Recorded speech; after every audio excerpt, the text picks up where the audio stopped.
السلام علیکم جی. حضوری بیٹھے کی طرف سے آپ کی خدمت میں حاضر ہوں. آج کل ایک وبا، جس کو جان لیوا وبا بھی کہتے ہیں، ڈینگی بخار، یہ آج کل بہت زیادہ پھیلا ہوا ہے. میڈیسن میں بھی اس کا علاج موجود ہے، لیکن میں کہہ رہا تھا اس کے ساتھ ساتھ آپ کو روحانی اس کا علاج بھی بتایا جائے، تاکہ روحانی علاج سے آپ فوراً آپ کو ریکوری ہو جائے. اب ڈینگی بخار تو اپنی جگہ ہے، لیکن اس سے بہتر ہے کہ اپنے گھر میں ہم صفائی وغیرہ کا دھیان رکھیں. آج کل ہر گھر میں گملے وغیرہ رکھتے ہیں، اس میں اتنا ہی پانی ڈالیں جتنا کہ اس میں جذب ہو جائے. کیونکہ آپ کو پتہ یہ جو ڈینگی بخار کا مچھر ہے، کہتے ہیں یہ تازے پانی میں پیدا ہوتا ہے. تو اس لیے ان چیزوں کی ہمیں احتیاط کرنی چاہیے. اب یہ جو جان لیوا بخار ہے نا، جب قرآن پاک میں اگر اس کے روح سے آپ کو اس کا ٹریٹمنٹ علاج بتایا جائے نا، تو میں ایک ہی چیز میں آپ کو تین اس کے قرآن پاک کے تین نسخے بتاؤں گا جو آپ کو بہتر لگے. آپ وہ کر سکتے ہیں، تینوں کر لیں، تینوں بھی اچھے ہیں. اس سے کیا ہوگا کہ ڈینگی بخار 2-3 دن کے اندر اندر آپ کا اتر بھی جائے گا، اور جو بعد میں ہوتی ہے نا ایک ویکنس ہوتی ہے اس کے بعد، اس میں بھی آپ کو کافی کمی آئے گی. اب پہلا اس کا ہے اللہ تعالیٰ کا ایک صفاتی نام ہے جس کو کہتے ہیں یا سلامو. آپ نے ایک پانی کا گلاس لینا ہے اور اس کے اوپر اس کو 121 مرتبہ پڑھ کر آپ خود ہی پھونک ماریں، اور اس کے بعد اس کو پی لیں.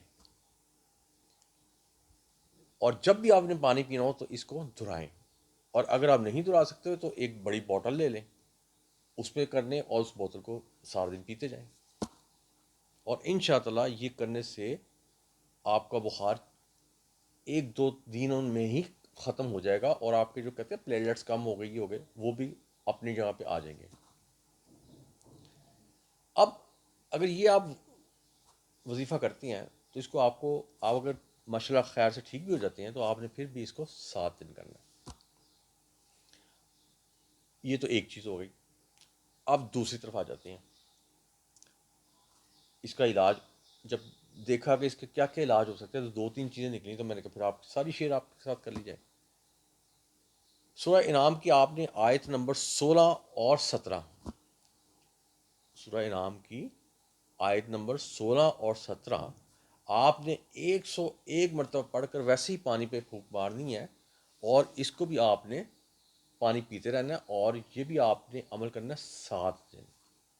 ریکوری تو آپ کو 2-3 دنوں میں ان شاء اللہ پوری ہو جائے گی، لیکن پھر بھی آپ نے کوشش کرنی ہے کہ اس کو آپ 7 دن پورا کریں. اب ہم تیسری طرف آ جاتے ہیں. اب یہ ایسا ڈینگی بخار جان لیوا ہے جس سے بخار بھی ہو جاتا ہے، بعض اوقات اس سے وامٹ بھی شروع ہو جاتی ہے، بعض لوگوں میں موشن شروع بھی ہو جاتی ہیں. تو اگر کوئی کہتا ہے نہیں جی میرے سے 2-3 دن برداشت ہوتا، مجھے 1-8 دن کے اندر میں نے ٹھیک ہونا ہے، تو اس کے لیے پھر قرآن پاک میں ایک بہت پیاری آیت ہے سورۃ القدر جس کو کہتے ہیں. آپ نے اس کو 31 بار پڑھ کر 31 بار پانی پہ دم کرنا ہے، اور اس پانی کو پھر سارے دن پینا ہے. اگلے دن جب نئی بوٹل بنائیں پھر اس کو آپ رپیٹ کریں اور اس کو پانی پئیں. لیکن اور یہ آپ 3 سے 4 دن کریں کافی ہے، کیونکہ یہ ایسی آپ کو میں نے اب چیز بتائی ہے جس سے آپ کا جو ڈینگی کا بخار ہے 1 یا 1.25 دن میں یہ ختم ہو جائے گا. اور پھر آپ جو اس صورت کو پڑھ کر پانی پہ دم کے پانی پیتے جائیں گے، جو اس سے آپ کو میں جو آئی ہے نا وہ کمی آئی ہے آپ کو، وہ بھی آپ کی ختم ہو جائے گی. اب یہ جو چیزیں تھیں میں نے کہا تھا، اس وقت ڈینگی بخار تقریباً ہاسپٹل سارے بھرے ہوئے ہیں. بعض لوگ پپائے کے پتے بھی پی رہے ہیں، ان کا شیک، وہ بھی بڑی اچھی چیز ہے. بعض لوگ ایپل کا جوس ڈال کے اس میں نیمبو لیمن ڈال کے پی رہے ہیں، وہ بھی اچھی چیز ہے. اور لیکن یہ جو چیز ہے یہ پیورلی آپ کے قرآن پاک سے لی گئی ہے، اس لیے آپ اس کو لازمی کریں اور اس بیماری سے بچیں. اب اس کے ساتھ ہی مجھے آپ اجازت دیں، یہ کرنا بو تو وہ یہ کرستے ہیں.